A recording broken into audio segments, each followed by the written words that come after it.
Good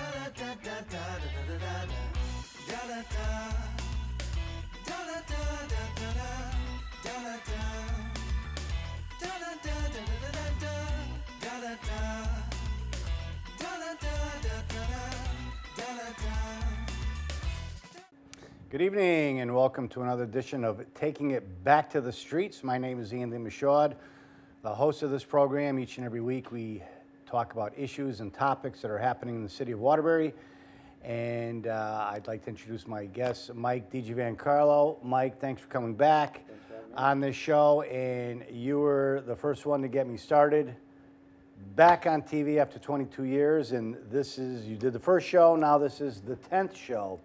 So we're rocking and rolling with TV, and I enjoy it, and I think it's positive to bring different people on, hear what they have to say, because where else could you hear what somebody has to say like yourself? So I think it's a good avenue for the public to hear what the local officials and people in the city have to say. So thanks for coming on, Mike. No problem. Thanks for the invite again. Yep. Yeah, so we had the inauguration of the alderman the other night, Yep. and I know who else got elected?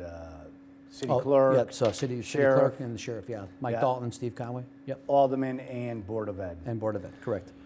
So that was, it seemed like a much longer meeting that you would have had in the past for an inauguration. Usually it's pretty remote. You just get up, vote, go home. Yeah. But it wasn't like that the other night. So what were some of your thoughts on the meeting the other night? I thought the meeting went exactly how I thought it would go. I have to be honest with you. There was a couple hiccups, obviously, as far as our city clerk, Mike Dalton. He's a great guy. Had the they both basically follow a script, and then they started throwing names, obviously, which we expected to stop. So not a majority vote. It's a roll call vote, and he made a couple mistakes early. And the one I want to point out was Alderman Sanchez had gone down to the city clerk that morning and got sworn in. He was told the city clerk that he could not make the meeting. So he ends up making the meeting, goes and sits in his seat, and Mike Dalton never really realized that he had come back. Plus, he was in the back row. Yeah, he was in the back, and Mike didn't see him. So, I didn't even know he was there, to be honest with you. Yeah, he's tough to see back there, especially you got Brian McEntee. He's blocking half the half the crowd back there. You got an offensive tackle in the front of everybody. So, I mean, I think it went the way I thought it would go. I had met with Alderman Feliciano Roman, and I met with Sandra Martinez-McCarthy, Alderwoman Sandra Martinez-McCarthy. We had a couple discussions, and he was very upfront on what he intended to do at the meeting, what he intended to run for. So I mean, I wasn't shocked. We talked about rules together. He had his own. We presented ours, and so I don't think it wasn't shocking to me that it went that long. I actually thought it might have gone longer. I'm not going to lie to you, but at some point, you do have a Board of Ed waiting to get sworn in, and you kind of want to try to get the business done for the night as far as for the Board of Ed also. So they went quick. Yeah, they went quick. Yeah, well, 5 minutes. Listen, we got some new blood on the Board of Aldermen, and we'll have to deal with it. I hear all people on this show 10-5. It's 8-3-2, whatever. I don't know. It's really I don't know what it is. You know what it is? It's we have our 8. There's 2. And then there's, the 5 Republicans that, obviously, the other night, the Republicans sided with the progressive Democrat all night long. Raphael comes out and says that he's a progressive Dem and all that. Republicans side with them. They side with the Republicans. And you have a 5 count right there of people that are locked in stone. And so you have 5 Republicans, 2 Democrats. That makes 7. Well, I think you have, I think George Nugent, Alderman Nugent, has been known to vote on his own, votes the way he believes you should vote. Alderman McEntee did vote for myself for president, but I don't think he voted for anything else. I think he voted with the Republicans all night. So to say it's us 10-5, I don't believe that. I think that Alderman McEntee will vote the way he feels like he's going to vote. And I don't know if there's a guarantee with Alderman Nugent. It depends on, I guess, the situation. So it really shouldn't be a guarantee on anything, to be honest, right? Correct. I mean, it should be issue by issue. And should be. Yes, vote your yes. conscience and Should get as be. much information as you can. Yep, although I do hear that there's 5 of them that are going to be the firewall, they're going to be the obstructionists, that's fine, but you've come out and said it already. So, we'll see what, happens, like you said, vote the vote, we'll see what happens. I'm not going to say we have a guaranteed, I don't even know if we have a guaranteed 8 sometimes. We have new aldermen on our side that may feel differently about some of our votes. So we'll have to work through it. We got our first test of coming up on the 15th, and we'll see where everybody lines up. Like I said, I don't believe that anything's written in stone as far as numbers. So, but I know the first thing Rafael Feliciano was bringing up, I believe, was he had a set of rules that Correct. he wanted Yeah. adopted, and Yeah. you brought forward a set of Yeah. rules. Yeah. Did you see any compromise in maybe bringing some of his rules forward? If not all of them, could you implement them? Would that have to be done at a subsequent meeting? Maybe have a discussion, a committee, a rule change committee? Yeah, well, we can amend rules probably as we go along. If we want to do amend rules, we could. We did add the, he wanted to do Zoom. I said, how about written testimony? At the state level, you can send written testimony in. You can send it to us, bring it down to the city clerk. It'll be time-stamped or emailed in. They'll time-stamp the email, and we'll get it. At least we have that person's testimony. They don't have to come down. Winter, snow. You don't want to come down, you can still send your testimony in. We'll have that option now for anybody that feels like they really can't come down to the meeting. They can at least write an email. We'll have that open for. That's going to be something new. We're obviously developing that, the best way to get that done. You can always come down, put a letter in as a receive and place on file, but we'd rather have it as something that's coming in as testimony, goes out to the 15 aldermen, alderwomen, and something you could read. The state level, he did want to do Zoom. Listen, the state, we do the Zoom. They're 1 or 2 or 3 offs usually. Like I'm on public safety. If we have 2 public hearings, usually and then I'm on aging. You're having 2 or 3 for the year.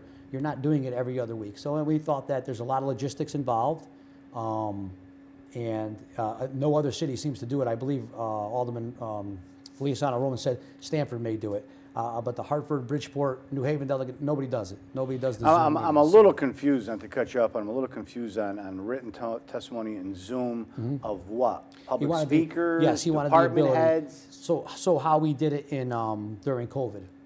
We were home, we were on Zoom. We would not be sitting home. Let's get one thing straight. We'd be in the chambers. If you're healthy, you're going to be in the chambers. We'll all be sitting in the chambers. But there would be a screen on our end, so you can Oh, you see had it us like and view that? us. Only because of COVID, only President Pernaruski at the time was sitting there because we were trying to keep away from everybody. So he was Right. there at that point. TV comes in, the Zoom call comes in. We have the person testimony coming in for to get the 5 minutes Public speaking time. speaking. Yeah, public speaking. And you did it by Zoom? Yes, yeah. So we had done it then, but that was a different world. We'd have to really bring it into the city, and no one else does it. Again, it's not trying to maybe in the future. Not saying it may not happen in the future. Maybe it does. I just at this point, it didn't seem feasible, honestly, that to really get it done. The other couple rules, he wanted to start back at 7. We've been starting at 6. It's been working better for the department heads that stay at work all day long and have to come here now and they basically jump right into the meeting at 6 o'clock instead of hanging around, and then starting at 7 o'clock. So he wanted to do committees, more committees. Listen, we have so many meetings a year, and your people are talking about backing this, and they want to have more committees, and you're going to have to come in probably 4 times a month instead of 2 times a month. We have all their people, that I don't want to mention it, that were for this that missed 6, 7 meetings, 5, 6, 7 meetings in a couple of years. So you're at one side of your mouth, you're saying you want more meetings, but yet the attendance is a show problem. up. Yeah, all summer long. This was they used to do this, Andy. They used to come in. They used to have the department heads come in the middle of summertime. These guys would come in, and the aldermen wouldn't show. Caucuses weren't in there. You're talking about, you're talking 4 weeks now, basically, of really trying to get this work done before you go into the actual alderman meeting. So, is it something that we can perfect? Is it something that we can add down the road? We'll talk about it. Nothing is a a yes or a no. I mean, right now it's a yes or no, but in the future it may work. I mean, a lot of other stuff he added was charter stuff, and it was meeting charter stuff. It's in the charter. The charter is our governing doctrine. We know that, so it's, basically, that seemed to be the real sticking points. He did want to seem to take some power away from the president, some powers away from the mayor. He wanted to be able to pick some commissions. That's, but again, that's all dictated still by the charter. So, again, and I think, and basically by our automatic rules. So, Yeah, I know I haven't heard about this before, but with the Zoom, and you said to have your written remarks. Mm-hmm. I mean, one thing about speaking at the Board of Aldermen is you have to make the effort to get there if you're serious about speaking. I mean, I think maybe like a downside of Zoom, you could have a house full of people that want to be obstructionist, and everybody in the house gets 5 minutes, and you could be there for an hour, 2 hours, because they want to delay it. Right. And I brought that up to him. I did say, listen, we have 20 people call in. It's 100 minutes, right? It's 100 minutes of testimony. Yeah. We still have people in the chamber that want to speak. Yeah. We'd have to stagger. And then we want to cut somebody off. I don't know if that's the right way to do things either. What if you're number 21, right, and you want to speak, and we have to cut you off because of time restraints or constraints? I don't think that is another option either, because now we've just cut somebody off that wanted to speak. That hopped in the car and went down. Right. I think the proper way to do it is to come down, speak before us, or now you have the written option. You don't have to come down. You can put that testimony right on a piece of paper. Send us your gripes. Send us, something you'd like to see, something you have a complaint with, and send it in. We'll all read it. It's going to go to every single alderman, either digitally or in a packet of paper, and you'll be able to at least read that complaint, air your grievance, and basically stay home that night too if you don't want to come in. Again, definitely trying to open it up to more people with the written, testimony for public speaking, but I'm not sure we're ready to have Zoom yet. Yeah, I don't know. I don't know if that's something I would have supported. Written testimony is fine. Yeah.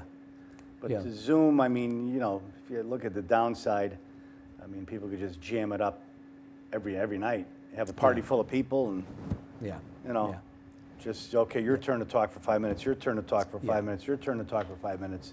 Yeah. If you're serious, you hop in the car, you go down. Or I think the written testimony is good. And then the other thing on Zoom, Andy, is that at the state level, you did have the people that came on to actually to tape you, to taunt you on YouTube. They're actually people that set you up, and they're get you on the YouTube channel to really start antagonizing you. And we've had it done a couple times at the state level on the public safety board, where the guy was really just setting up one of the members to really just start talking back at him, so you could tape him and put him on his show. So, there's a lot of other things that can go wrong with the Zoom. Make sure you really know who you're talking to. So I don't think we're ready for that yet, and I don't think something could be addressed down the road. Yeah, But if again, you did add the written testimony. we did. Yeah, and So listen, that's a step forward. yes, and we had great conversations. Myself and Alderman Feliciano Roman and Alderwoman Martinez McCarthy. We all met. We sat there. We met after the election. We sat down with the rules, and the first question I asked them is, "Did you guys want to caucus with us?" I immediately said, "Hey, you want to caucus with us or not?" And they both said no. So, Why? They're going to do their own thing. Yeah, but I asked if they wanted to caucus with us. They were allowed. They could have caucused with us. They chose not to, and that's their prerogative. So, and I'm okay with that. But I think part of their reasoning is because they weren't involved in the Democratic ticket. So how did that work out? Well, they were Raphael had Alderman Feliciano Roman was going to primary the whole ticket. He ends up being endorsed by the 5th District. State Representative Reyes endorsed him, and Sandra, Alderwoman Martinez McCarthy, and they, at the time, Alderwoman Martinez McCarthy was on our ticket. She chose to come off our ticket and go with Alderman Feliciano Roman, who You know, she said she would just had knee surgery. She was kind of relying on him to really go do the door knock and to get the word out for both of them and all that. And she had claimed that nothing was going to change. Somewhere along the line, somewhere along the way, she decided to not come back to us, and she wanted to do her own thing. So, which is, again, her prerogative. No hard feelings, but, you know, you've made the decision now to not caucus with us. So certain things, you know, you can't really do anymore. You know? So they decided themselves. They weren't pushed away. No, They not at decided all. we don't No, want to be part no, of it. 100%, not at all. That's their choice they made. In the election, they you know, we had an opening day at the campaign headquarters. They came in, and, you know, someone got a text from the crew that that said, you know, basically, you know, we're not with you guys. We never will be with you guys. We just came for the photo op with the lieutenant governor. So it was pretty much set in stone early on that they were not with us even campaigning. They did not want to be on row A. They made the initial statements to us. They made them in text to a member of, you know, of the group, and to basically say, hey, we're not with you. We'll never be with you. Myself, State Representative Reyes, and the other persons, because I don't want you to know who sent the text, is not with you guys. We just did this for the photo op. So right there is the split probably and the break. And then the other stuff, as far as campaign money and all that stuff, who's funding who, it's above my pay grade. I'm not a treasurer. I just, you know, they seem to want to do their own thing throughout the whole process. So, and then that's understandable. I don't you know, hold a grudge. If that's what they want to do, that's what they want to do. And, you know, they'll be their own, you know, two-man machine, or they can hook up with the Republicans and do their thing, which it seems they have, and that's fine. You have Republicans, like I said, you know, the Republican Party is nominated a Democrat to run for president, basically with them, or they supported them. So I don't know where that leaves anybody at this point. I'm not sure where it leaves the Republican Party in Waterbury. Well, you're going to have to figure it out. Yeah, no. Well, I got it figured out. We already know. I got it figured out. I think we know the number. I just, you know, it's you know, I agree with some of them. It's probably going to be, you know, 9, 6, 10, 5, 8, 7. Those will be the numbers, you know. How about 11? Well, 11, you got to. Well, we'll see, right? The 11 number is the bonding number. Do you not want to? Is that budget too? No, budget's a simple majority. Simple majority. Yeah. Bonding is the big one. Purchasing a building, selling buildings, the bonding. Yeah, that's the big. Now, listen, do you not want to bond? You don't want to pave roads? You're gonna have to make that decision as an alder person, right? If you want to, alderman, alderwoman, if you want to. Well, I'm not. We're not getting the 11 because we just want to prove a point that they don't have the supermajority. That's going to be up to you when you don't want to pave roads, you don't want to do capital projects and all that stuff. You know, you're going to have to make that decision of what, you know, you want to do. So, how about those deals that you guys voted for with the tax abatements? Did that need 11 votes, or that was simple majority? the tax abatement was simple majority. Simple we didn't need majority. a lot- So it's really just bonding. It's really the bonding is the big thing, and the purchase and selling of properties. Yeah, it falls need under, 11 votes. falls under some of that. Yes, yeah, some of the So properties. now that we got one exchange place, when we go to sell it down the road, I believe sale too. Buying, I think the purchase and selling, I believe. I'm not sure on the selling. Purchasing, yes, you need 11 votes. Yeah, so. how about like So- change orders? Like one exchange place, I'm sure change orders are going to roll in to fix it. Does that have to be? That's simple majority. Simple Yeah, majority. that's simple majority. Yeah, the money's first of all, the money's already there. The money, everything we need for exchange should be there. It's Except the change order money. but the money's already there. Money's in place. I'm saying. So if they want to add an amendment to something like that, once the change orders start coming if it comes in, well, if it comes in, is the change order going to come in? We don't know. I mean, I know. You want to dig up Bank Street, you want to dig up East Main Street, you want to dig up Grand Street, the change order's coming in, because you're going to hit the first pipe that you didn't expect to hit, and it's going to be more work. We've been through this. It's been explained to us. You're talking about pipes 100 years in the ground, pipes that aren't marked. East Main Street, Andy, they were digging by hand. They had to stop digging with machines to dig by hand in order not to hit something. Hit So I mean, that is to. Well, when you go in the ground, you don't know what's going to happen. But I will tell you, Alderman Alsep makes the point too. Sometimes you're in a building, you see a wall, or you see something you don't like, you price it out, you size it out, and you're ready to do it, and all of a sudden we got a change order 3 months later when you Full of termites. You just The wood's all rotted. Yeah, so it's an unforeseen thing sometimes, and you do get frustrated, right?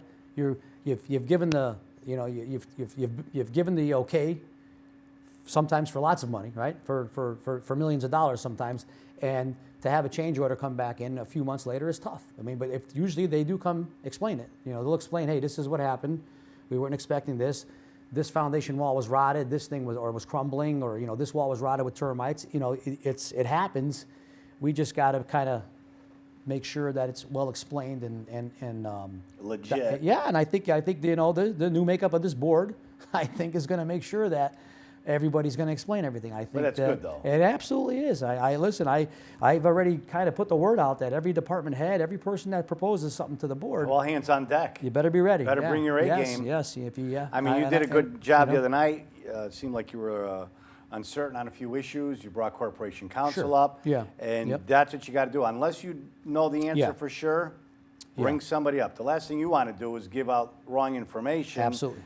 and, Absolutely. you know, I'd rather take be the safe time. than Take sorry. 100%. I'd rather take the time So to you do did it right. a really good job you know, the all other night. Alderman Feliciano Roman pointed out that the, you know, the chair can't debate something obviously that we've been, we have been probably doing wrong for years in Waterbury, where the chair has debated.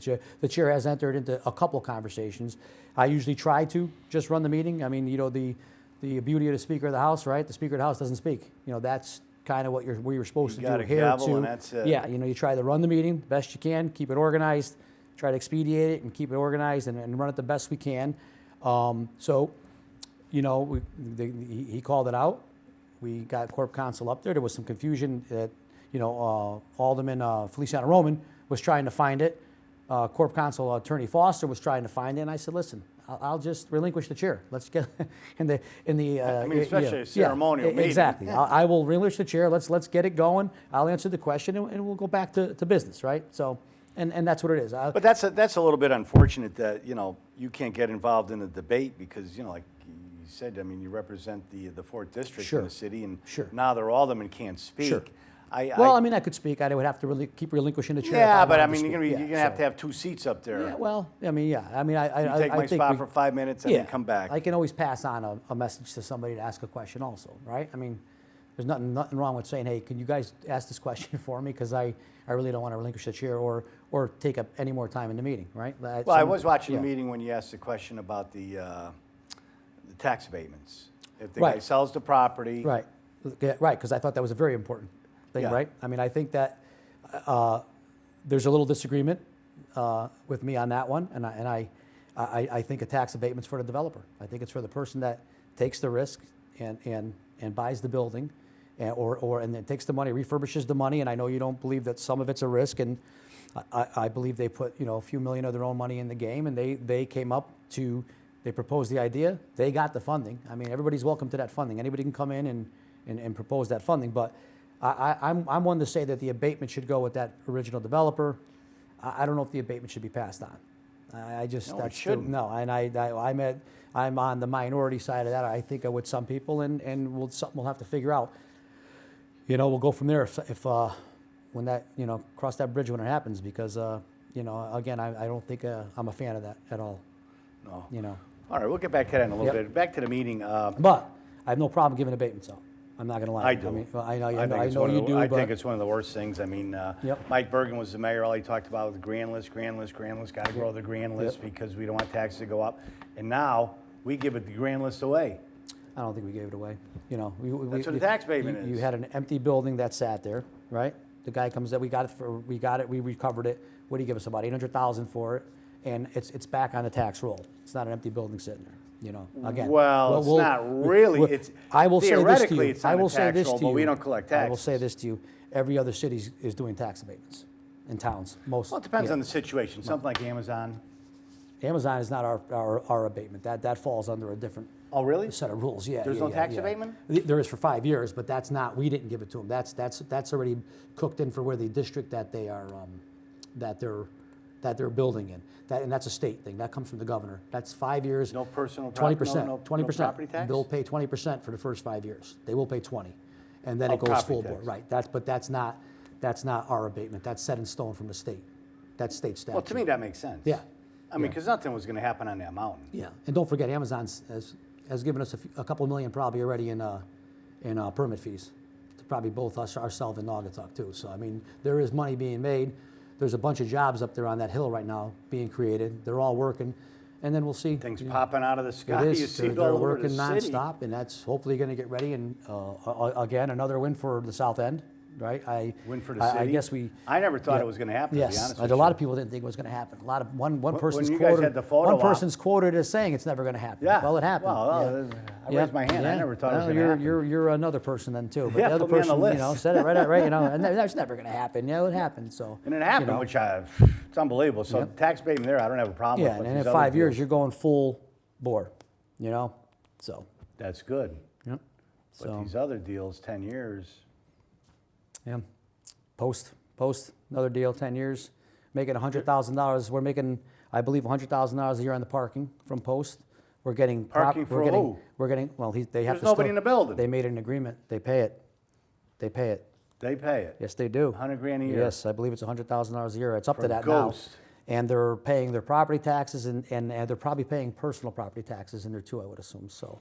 And they have a 10-year Over time, it's abatement. going up. I'm not sure what that one was. It might be 10 years. I don't remember what that one was. I'm going to be honest with you, but it's going up every 2 years. It goes up again. So it might be a 10. It might be. I'm not sure if we did 15 on that one. So I think state allows 20, but we're not doing 20-year abatements. We know, but the state does allow for 20 years. Wow. So they just pushed it up actually. I could see maybe an abatement for a year or two to get them operational. Right. Then once the building's operational, Right. then you got to pay. But these long-term abatements. Yeah, well, first of all, they say 11-year abatements. It's not 11 years. The first year, they got to build it.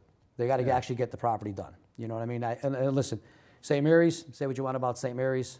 It was three buildings rotting away. I mean, the Republican idea was to tax it. Let's tax it.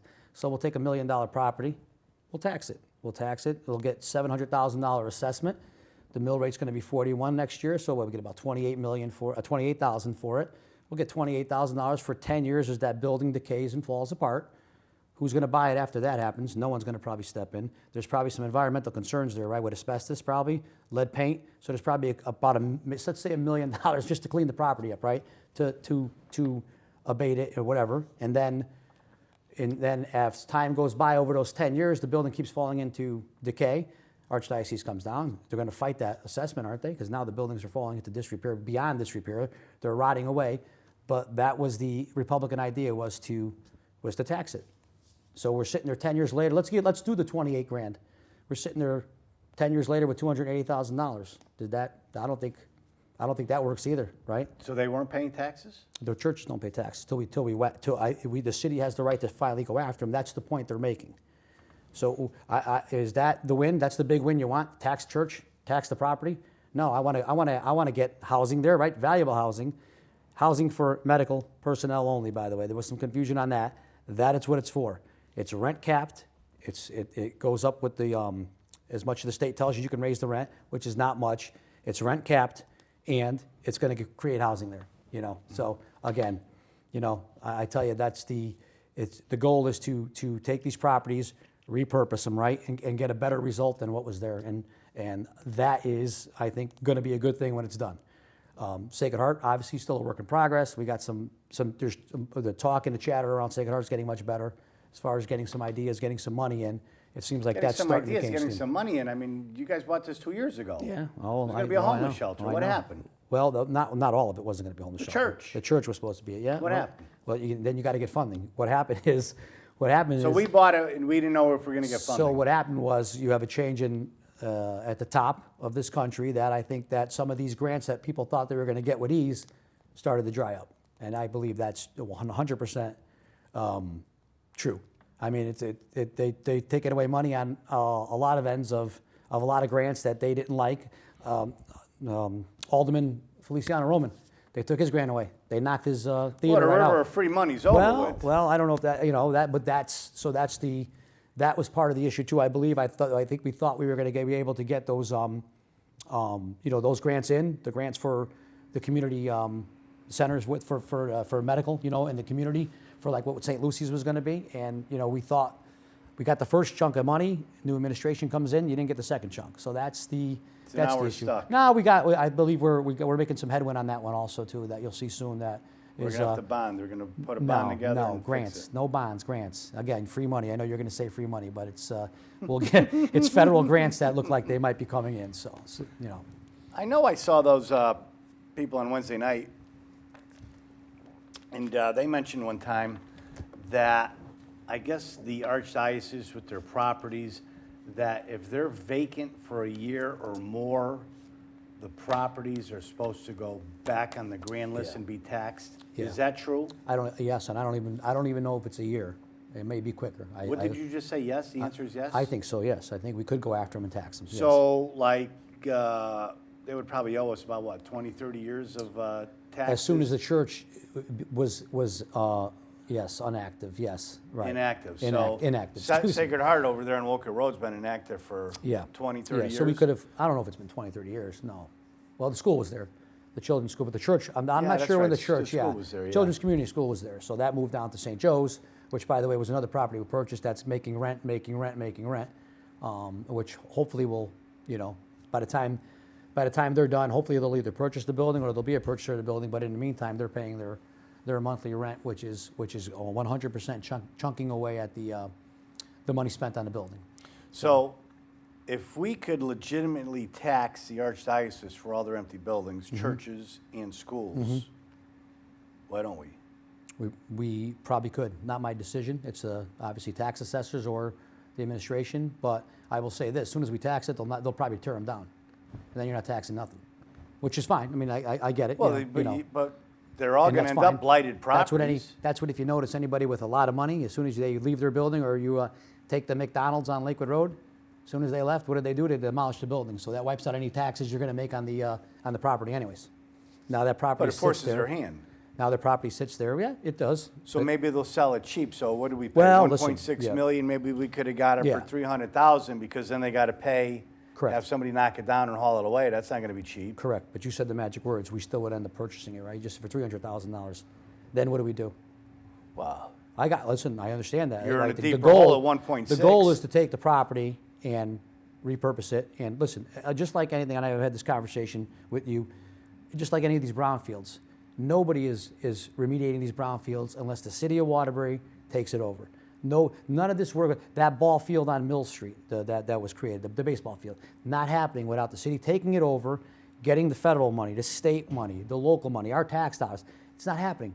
It's not. Nothing is good. The Freight Street, the contamination on Freight Street is absolutely insane. Animate.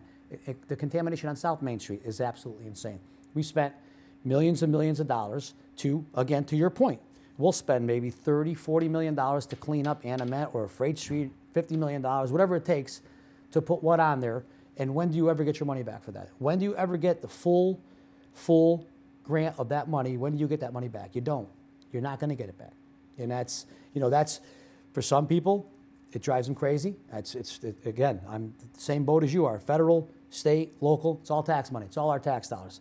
But again, I will go back to the statement I made in your last show that I will be the one up in Hartford or anywhere else fighting to bring back money to Waterbury so we can take advantage of that money and do the projects that we need to do, because Hartford, New Haven, Bridgeport, they're all sucking it up just as fast as you can imagine. So New Britain takes money. No, I know. Last time you were here, I don't know, so, I mean, 600 million. You told me New Haven's getting, and absolutely. Hartford. And The money that we're at the bottom of the list. Well, we're and I doing get better. it. We're doing better, but we're still behind. We still have the same.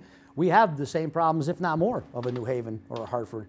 They've got Yale. They've got these big conglomerates in there that Yale doesn't really pay taxes, but they kind of do pay taxes. They try to toe that line to where they're going to keep New Haven happy enough to where they don't try to tax them. You know what I mean? So I think that's we don't have the monster colleges in Waterbury. We're trying UConn a little bit. We got a little post-action downtown. We don't have what those places have. The big. I mean, Hartford. You're giving Hartford millions and millions and millions of dollars. They got these monster buildings all over the place. Their commercial real estate is that their tax money, that their grand list has to be insane, and yet we're still throwing hundreds of $100 million at Hartford. So if I can fight for Waterbury and get Waterbury any dollar I can get, I'm going to do this. I am going to get the dollar and take it, and hopefully we repurpose these properties to better the city of Waterbury. Yeah, and I do understand that some of these properties that they'd never get fixed if it wasn't for grant money coming in or any other money, because you're underwater. Yeah, I mean, You're underwater from right? day one. We are. Listen, we got stuck with all these problems, by the way. We got handed all these problems by these big factories that left. They contaminated the you-know-what out of Waterbury, and they all walked away. They all left. They cheated people out of their pensions. They closed up, took jobs away, and left us with an absolutely disgusting mess all over the city. You know, we don't have the certain factories where you can redo them and make a brewery in them and all that. These things have been depleted, destroyed, and fallen apart for years, and that's our problem, right? To redo it. And to his credit, Mayor O'Leary stepped in and he really went to town on a lot of these brownfields. Yeah, So he we're in cleaned a up a position, lot of mess. Freight Street. Hopefully, the foundation will be coming up. Hopefully by February, March on Freight Street, and we'll be ready to hopefully. Freight Street, what's happening there? We got probably going to start the ripping up the foundation and getting rid of the rest of that probably very soon. I think you'll see some action in February or March. I hope, to where we're Rip getting up the more, foundation and do what? and then purpose it to what it's going to be. Right? Oh, Is it so gonna we be don't mixed have use with anything lined apartments? up. Oh, we're going to try. No, you're not lining anything up till you clean that property. Right. Nobody's stepping in and building on anything until they know where they can build, where they can't build, what has to be capped. You have a lot of questions still. Yep. So there's a lot of stuff going on that behind the scenes that you got to make sure are done before an investor is going to come in. Honestly, So Well, which makes sense, I mean, but, so that money's lined up to clean that up? I believe it will be coming in shortly. Yes. Yeah. So. I see. Okay. Okay, getting back to the alderman, I know when I had Raphael Feliciano on, he was talking about caucuses, and the reason he told me he didn't want to be involved or participate in a caucus was it's behind basically closed doors. He wanted all the caucus information to be presented to the full board of aldermen in front of the cameras so everybody could see what's going on. Sure. But And- that's the goal of the caucus, even at the State House and local, is I'm having a conversation with you in good faith that we're going to say things in that caucus, because we are a caucus, right? We all trust each other, that maybe I don't want it out loud, said out there. So that's the beauty of the caucus, is you're supposed to be talking amongst each other, what you like, what you don't like, what can we work through. And Yeah, then- but anybody and then- could walk out of that room Well, you're right. and, You're right, you 100%. spring a leak. 100, and that's probably happening. That happens Yeah. everywhere. So, to his point, to their point, to the Republicans' point, maybe we don't ask enough questions, right? Maybe we go into our caucus, we iron everything out in our caucus, right? And then all the questions we've asked in the caucus, we don't go on the floor and ask. Maybe some of them we should be asking in public, right? To make it look I like think so, because- and that's to everyone's point, that's what we've done for years. We've always met in the caucus, decided things in the caucus, tabled things in the caucus, withdrew it if we wanted to pull the item, we would pull it, and we would take care of it in caucus. We never went out on the floor and really showed our questions. Well, I think that the time may have to be coming now to where we actually, we present the same questions in caucus, not to my point, maybe not every single detail you want, but you get the questions out there and ask that we should be asking, Well, I think so, because, if you're home watching the Board of Aldermen meetings, and then you break for caucus, you go in the back room, everybody's just sitting there. Yeah. You come out, you vote, you raise your hand, yes, you go home. Yeah. What'd you vote on? Right. We don't even know. Right. Yeah. It'd be nice to hear that information. And, I sat in one or two caucuses years ago. I had an issue with the city, former tax collector, and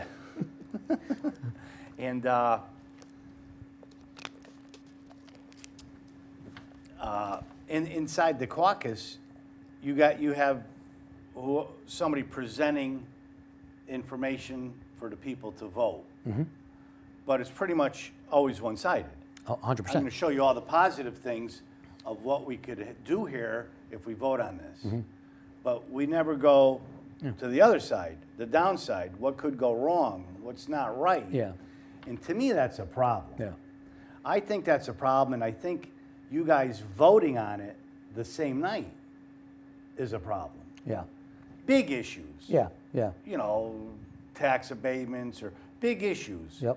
Because Well, we usually schedule a public hearing. We'll have the public hearing, and then we vote on it that night. Same night, we do. But you we might do have set other it in motion. questions, like what I'm saying is I might have questions. Let's say if I got knowledge on an issue that you guys are voting on. You go into your caucus, I have no idea what was said. You come out, vote yes, you go home. Yeah, yeah. What are we voting on? Well, you're allowed to ask questions during that vote. I mean, I know what you're saying. Aldermen are allowed. Sure, Republicans are sure. Right. But the public has no idea. Well, the public hearing is coming that night to speak on it. You could actually speak on it that night as far as, or But in you're public speaking speaking. on it after or before the caucus, Yeah. right? Yeah, I'm concerned about A, B, and C. yeah, Well, you guys just brought up D, E, and F, yeah, that we have no idea what it is. yeah, yep. And then, to me, that's an issue. Yeah, I mean, we've always done it that way. To where the point where we, like I said, we would take it up, put it on the old business as the public hearing itself. We'd have the public hearing the next meeting usually, and then we would have the vote at that meeting. But that's the way we've always done it. How about sticking a camera in the caucus room? It's not a. It's a caucus. It's our caucus. It's our conversations. That's the point. You're not. That's the beauty of the caucus. So that's it's a supposed private to be. meeting. Caucus Yes, is a that's private meeting. What I'm trying to tell you is So the public you is really not no. involved. Listen, The if taxpayers. if Raphael and Sandra, I'm going to start saying first names because then I hope you say I hope they call me Mike or DG because I they both have two names and I'm starting to get But if they want to caucus and blast it all over Facebook that's fine. That's their prerogative. We usually caucus as a group and Republicans caucus as a group that they go into their room and they speak. They talk to each other. I'll speak, and Ruben Rodriguez, Alderman Rodriguez was always good. We would have conversations. Hey, I don't like this. Hey, we don't like that, and we'd try to meet somewhere once in a while and try to iron it out as far as what would work for them. And a lot of times it just didn't work for them, and they'd vote no. And that's their prerogative to vote no. But sometimes they vote yes. They vote yes over there once in a while, and. You vote yes as a Republican, you either get kicked off the town committee or you get badmouthed on Wednesday or night. you get killed on Wednesday night or you get primary. You're going to hear it on Wednesday night. You're a bad person. So I don't know. They can call us yes men, but if somebody doesn't vote the way they want to vote it, they either kick them off the town committee, primary them, or they bash them. So I don't know what's the difference. What it is what it is, and that's how they choose to do their business. But it sounds like Raphael there. He wants all this caucus information brought out. He could bring out. Him and Sandra can talk all day long before the meeting and bring everything out they want to bring out. But during the meeting, when you go back from the caucus. So we caucus before the meeting. There's no more going back for caucus, and we don't caucus. We caucus it's not first. like the time that I saw you had an executive session. That was executive session. That's right, because the different. public didn't know. The mayor was Right. was informing us stuff on So a you certain caucus before the meeting. issue. Absolutely. So let's say you have an issue and a department head comes in. They don't come in. We do it. We talk amongst ourselves. They're not coming in. We could ask. We'll get a question out to them and they'll answer us. Yeah, but they don't usually come in. We usually Right, but that's what I'm saying. Yeah. We'll get the question out to them and they'll call us up or we'll talk to them. So that they don't even go to the meeting. No, unless we request them. If we can request them, they'll come in. Right, Yeah, so that's yeah. what I'm saying. So Yeah. you request them to come Yeah, in to yeah. explain things. You have Sure. your caucus. Sure. So it sounds like what Raphael wants to do is have that department head come in before the Board of Aldermen and he could ask them Oh, questions. well, that's what we do anyways. During the 100%. meeting. Sure he's gonna. That's what the Republicans have So been all the doing. questions that you had in the caucus, We it should- sounds like he basically wants to, you guys have a caucus Right. he's not a part of. Right. Then you're going to go out into the meeting and everything that was said in the caucus is now going to be repeated in the meeting. for no, because he's not going to be with us. Raphael won't be with us. Right. Yeah. But the questions would be there. That to my point, that's what I'm saying to you. Is I says for years we've just kept our conversations in the caucus, ironed out what we had to iron out. If we liked it, if we didn't like it, and we'd go out there and to the Republican point and everybody else's point that is not on our ticket or side or whatever says that we just seem to vote yes. Well, we've already had the discussion. We need to take that discussion, I think, onto the floor more. That's what I'm saying to you. Is we ask a lot of questions in caucus of each other, of what's going on, and then we go out to the floor and just vote for it, where we should probably, to your point, start asking some of these questions. And I agree with, the other side says the same thing. Maybe we got to start asking our questions out there on the floor also, too. Good. Right, and make sure that we're getting our point across. So again, we don't, I'm not asking questions when I how many respondents were there when it says on the first page, hey, how many respondents were there? We're never going to ask those questions. You read the material, you know the material usually, it's some of the questions that are asked are just getting asked to be asked, honestly. Sometimes it's, You know, the questions in the first page. They've asked the, I can. No, you know, I know. you Sometimes so people want to hear sometimes themselves exactly, talk exactly. and drag it on. Right. And, So there's you know, that wear side you of it too. out. Right. Well, Be like listen. Cory Booker, talk for 24 hours straight. Everybody's falling asleep. I get all that. Right. Right. And it so, seemed a little bit like that the other night, that, you know, people were giving speeches, which I thought was good. I mean, you Yeah. got a lot of Yeah. newcomers. Yeah. Yeah. And they're nervous up there. Yeah. They Yeah, got to be. Yeah, they were. There were a couple of mistakes made. People. Yeah. yeah. But to practice talking in public in front of people Sure. and what they read their canned speeches or whatever, which Yeah. I thought was a positive thing. Yeah. You might not have thought it was I'm not a speech guy. I don't think the mayor thought it was a I'm not- positive yeah. thing. Well, no, listen, I think the mayor was fine. I don't think the mayor had a problem with it. I think we all expected, the mayor included. I think we thought it was going to go down the way it went down. I'm not going to lie to you. We knew they'd be throwing names up for, we thought, every position. You know, Raphael had intended to run for president. And like I said, then we thought that they would still go right down the line, pro temp, majority leader, and we thought they did, and they did what we thought they were going to do. So right, so they threw No the names out there. surprise. No surprises. I mean, listen, it's you know I believe they felt they didn't have the votes, and I think we knew we had the votes, and that's fine. I guess if you want to just do it to do it is fine with me. You know, but I'm not a speech guy. I'm not writing speeches about myself. I'm not having anybody else write speeches or whatever. I don't think that's something they chose to do. I don't know if we never done that on our side. You know what I mean?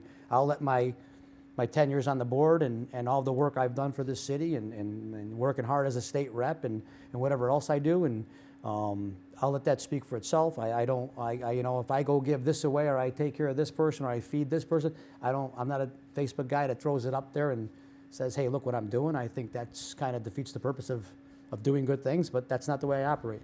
I operate as, you're one of my constituents, you call me and you got a problem, I hopefully get the problem done for you, and that's the way I believe you govern, and I'll keep my mouth shut. I'll let the other side bash me left and right. I can care less. I'll just keep doing what I'm doing, and it doesn't affect me one bit. You can, the other job alone, you better have thick skin, right? Or you're going to find yourself in trouble a lot if you don't have thick skin. So, Absolutely, especially Yeah. in this town. Yeah.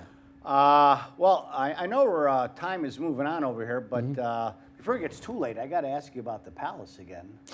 And I got to tell you, the last time you were on the show, you threw me off right from the beginning. Yeah. By the language. Yeah. Events and performances, Yeah. and there was never any interpretation. This has gone on for 21 years, and every person that I've had on these shows for the last 2 months, I mean, that's the first thing we talked about was the Palace Theater, get their opinion and their insight, and I think the conclusion that I come up with is, first of all, Frank Tavera at the Palace, I have nothing against the guy.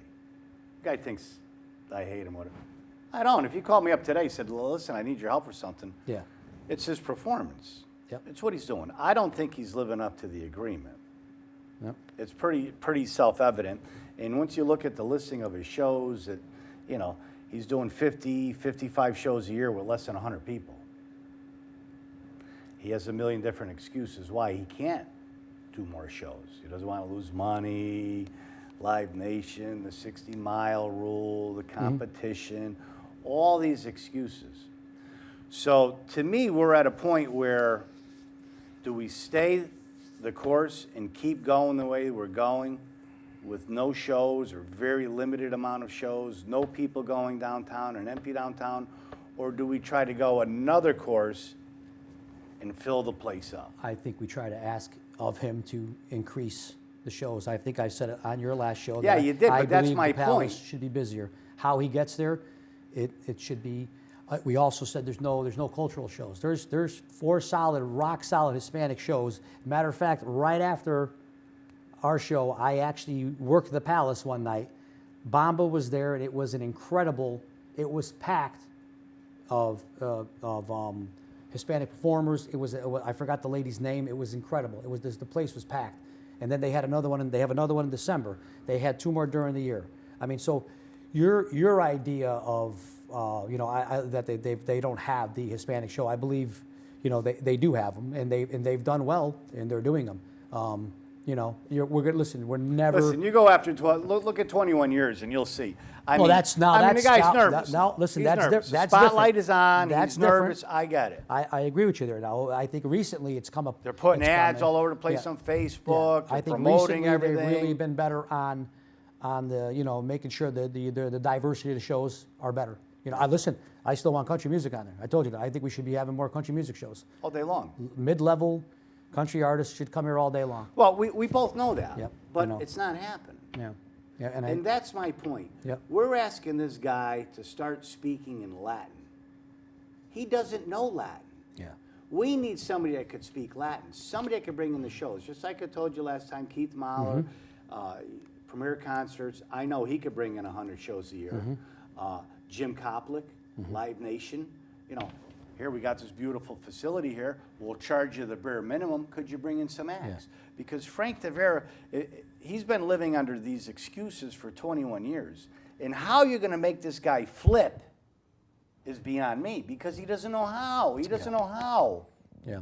Well, it's something. Do we revisit the language, right? Do we make it a stronger language? Do we define what a show is versus an event? Well, what does that do? He still can't produce. I think you got to raise the bar, right? I mean, if we raise the bar to what a show is and to how many he has to do, then it is on him. It's on him now. I mean, to think that he's going to sneak away for 21 years, almost a quarter of a century, because of an event and a performance, there's ambiguity there. So he took the lesser of the two evils, and he figured we don't got to do shows. I mean, to me, what needs to be done, I said to Raphael, form a committee, investigate it. All the stuff I'm talking about, see if it's true. Yeah. Look at his shows. Look at the operating agreement. Look at everything he's supposed to do. He's supposed to have quarterly reports. He's supposed to have a business plan. Yeah, None of it. I believe he sends us the reports. I believe he sends the quarterly I'd like reports. to see him. Okay. But I believe that. I'm going to say let's he see. does. Let's see what he's done. Yep. His job. Come to a conclusion, which my guess is the conclusion is he hasn't been performing the way he's supposed to be. What's the next step? How about if we put out an RFP, request for proposal? And let's see, let's not say, well, you're supposed to have 100 shows. Well, we're going to make it 30 because you're having a tough time. So we're going to lower the bar. Right. Let's see, maybe there's somebody out there that could reach that level. I said let's raise the bar. I didn't say let's If lower not the bar. exceed, Right? raise the bar. I said let's raise the bar. Yes. How are you going to do that? If he does 40 shows a year and he's supposed to do 100, what do you want him to do, 125? No, I want. How do you raise the bar? I don't believe that the language reads that. I believe it says events, and that's So what? That's my point. I said you may have to revisit that contract and make sure language matches, because you can't say if you events look at- here and you can't say shows here. Listen, any good attorney, but Mike, come on, any attorney worth anything is going to say, well, that's a problem right there. It will. If you look at the oversight board and their language, and we were forced to take this group to run the palace for economic development purposes, and it had to be done. Yeah. You know what I mean? Yeah. He knew what he was being hired. He wasn't being hired to have Palace Theater tours with 5 or 8 people. Yeah. That's not why he was hired. Yeah. Have a little jazz group and have 20 people when you got 2,650 seats in the theater. He wasn't hired for that. Yeah. Yep. I agree. I mean, it should pick up there. I've had this conversation with you before that I'm not disagreeing with you. I just, I think that. So what's the next step? You're the board president. What's the next step? What do we do? I guess we revisit it, right? And we say, hey, Receive and place on what file? no. What can we do as a board to maybe look into it, right? We have that power, right? As Alderman Feliciano Roman said, we have the power. I believe we have the power to investigate. I'm not sure how much power we have to investigate everything, but let's just talk about what can be done to improve the palace. Again, I haven't. You're the only. I've never heard anybody else know about the palace besides you. So it was never anything on my radar screen. Well, there was 2 people that knew about it. The other guy's dead. Well, right. Yeah, he's dead. But again, it's not something over the years that, as a board of Alderman member, or as the president of the never board, heard nothing. Just me. I really haven't never heard a complaint about the Palace Theater. I've heard a complaint about again, and I'll say this. Downtown is a different environment when the Palace Theater is going and it's packed. You know saw it that. the other night, right? Yes, absolutely. Jam-packed. I know it is. I said it on your last show. Yeah. There is And the life possibilities, downtown though, Mike. with the Palace Shut Theater. off East Main Street, have the food trucks, Yep. party all night long Yep. after the There is- Palace there's the 100%, show's there's- over. yep. Maybe something on the green. There's a million different things that we could Yep. do to bring people to the city, but we're not. Yep, I agree. And I agree. 21 years have gone by. Time's up. Well, something to, you know. We got a couple minutes left, and I wanted to Yep. ask you last time. Waterbury. Is Waterbury a sanctuary city? No, Do you think it should be? no, Okay. no. How about I the also state? think, I do have a belief on, I believe on certain things too, that we shouldn't be scooping everybody up. We should No, be I agree with bad, Bad only. I think that's, Bad I only. don't have a problem with, the person that's been here 30 years working their butts off to survive in America. No, these Ecuadorians in the city of and Waterbury, these you drive Ecuadorians around- have changed the face of the city. They have remodeled homes and All and blue done, siding. and done things to properties No, that I agree. It's unbelievable the work they do. I would not and- want to see those no, people. But Give them a path. yep, yep. Make it right. But they are the ones, like you just said, helping to build this city. Yep. The inner city. Yep. You've got vacant houses that have been Yep. vacant for years and years and years. You could give them Sacred Heart. Watch what they do with it. But I also believe it's our responsibility to make sure that every person in Waterbury is safe also. So the bad ones, Gotta anybody go, who's a bad- right? should have to go. So if ICE came to town, If ICE came to town, ICE comes Let's to help town. 'em? I think ICE probably has come to town a couple times. No, we can't help them. The state statute says the Waterbury Police Department or any police department cannot assist ICE. You can assist them if they're in trouble. If they get into trouble where their lives are at, why would the state do that? that's the state law. So if they're chasing murderers and child rapists, you if they're can't chased- assist. No, you can't assist. So if the police of Waterbury know where the bad guys are, and You ICE can't- calls up and says, "Where's the can't bad no, guys?" you You no, cannot help no, them. no. Does that make sense? I have a different view of. I didn't support that at the state level. I really didn't. No, I know. You told me last yeah, time you were I'm not one of a two yeah, people yeah, that voted. Right, yeah, one of a couple only Democrats because of that point right there. I think that we still have a duty to keep the people of this state and the city safe. So I think if you know a really bad guy is somewhere, you should be able to tell on him, but you can't. That's the law. We abide the law. And I tell you right now, if you had the chief in, he would say the same thing. It's the Trust Act. It's set in stone with the state of Connecticut. That's the So- bullshit act. I mean, Well- you got to be kidding me. I mean, you're letting bad Yeah. people run around, and I get the other people, Yeah, and I yeah, agree with yeah, you. yeah. I would be in favor of trying to get these people. I mean, it'd be the smartest thing. Get rid of the bad ones, keep the good ones. Yeah. Give them a path to citizenship, Yeah. and that's it. Yeah. Well, I mean, I think. I mean, these Ecuadorians, I mean, agree. I know I many agree. of them. I hired them for different jobs. I mean, these are great people. 100%. Family people, religious They go to church. Yeah, people, look at, honest people. Look at the old St. Anne's. I know the old St. Anne's. I don't know what it's Yeah. named now, but they're. Yeah. Yeah. These are good And, people. yeah, they are. They work hard. They work hard. They're family. They're always with their kids. They do the church on Sunday. You go to the feast. We would escort them the march down to the green, and it's the amount of people that are in that church and go to the church and pray in that church is incredible. I've never seen. You haven't seen St. Anne's packed like that since probably the early right. '80s, maybe. Yeah, you're right. Or '70s, Yeah, so we were kids. It's great. We'd be going to St. Anne's 100%, packed. 100%. So it's, Yeah, no, it's very positive. yeah, no, it's been a good, like I said, I to an extent, I agree we should be, keeping the residents safe, but, there are those exceptions that I think that, hey, again, I'm not sure that, what's really going on anyways. You can't trust any of the news networks on who's doing can't what, trust who's anything getting, right, anymore. right. So that's the other problem too. But again, it's not we're not a sanctuary city. Again, we are not, and but I think that there's a lot of people that believe what I believe, right? You get rid of the bad and everything, and we'll have a much better city. I think so. So, but I think so. Yeah. Real quick, I know we're running out of time. I'll save some that's of this fine. for I got cheap. all the time in the world, unless you got Well, a no, lot of time. Yeah. we got to wrap it up. I took a vacation for this, so let's go. To me, in the city that, the inner city, I mean, I've been a landlord for 42 years. Yeah. And back 42 years ago, Did you ever get any grants for those houses? Any lead no. abatements? Nope, Nothing? nope, I wasn't in line. I'm going to check into that. Go ahead. Okay, all right. I and want to make sure you didn't get and any. if I didn't, please bring some. Well, my point real quick was, to me, the neighborhoods were much worse then than they are today. Like, I got property on 3rd Street. I built 2 condo buildings years ago, Yeah. 3rd Street. And you could see some of the apartments in that neighborhood selling drugs. And they move out. Then these Ecuadorians move in. No problem. Well, So the face of you the realize city how many has you know changed. a guy that you should talk to one day is Mike Gilmore. Mike Gilmore will tell you the amount of properties that we used to have left over, fires, just disgusting properties that have been run down.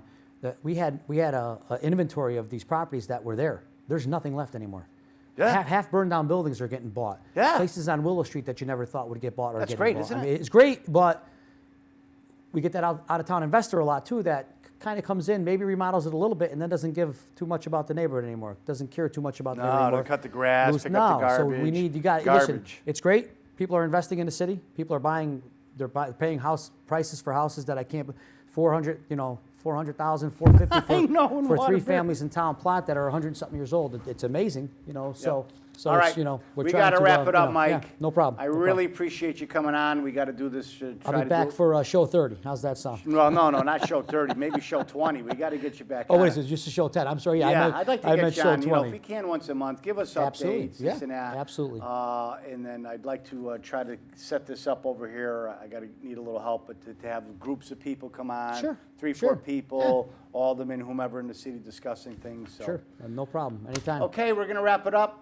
Al in the booth is telling me to cut it quick. So my name is Anthony Shaw, Mike Digiovancarrlo, Board of Aldermen President. Thanks a lot for watching, and we'll see you again next week.